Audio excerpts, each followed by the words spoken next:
या न्यूज बुलेटिनचे सहप्रायोजक आहेत गोकुळ. कोल्हापूर महानगरपालिकेत सत्तेवर येणाऱ्या माहितीच्या तथाकथित डबल इंजिन सरकारचे कामकाज कसे चालते यावर काँग्रेसचे नगरसेवक बारकाईने लक्ष ठेवतील, असे सूचक वक्तव्य काँग्रेस नेते आमदार सतेज पाटील यांनी केले. कोल्हापूर शहर काँग्रेस कमिटीच्या कार्यालयात पत्रकारांशी बोलताना त्यांनी ही भूमिका मांडली.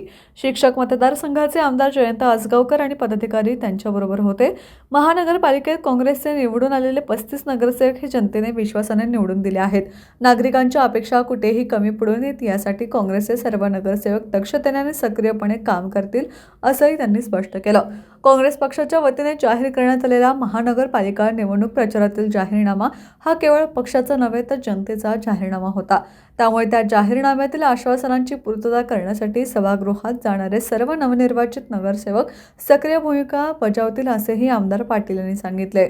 महापौर पदाचा कालावधी किमान 2.5 वर्षांचा असावा अशी अपेक्षा व्यक्त करत त्यांनी सांगितले की त्यामुळे शहराचा विकासात्मक कामांना गती देता येईल.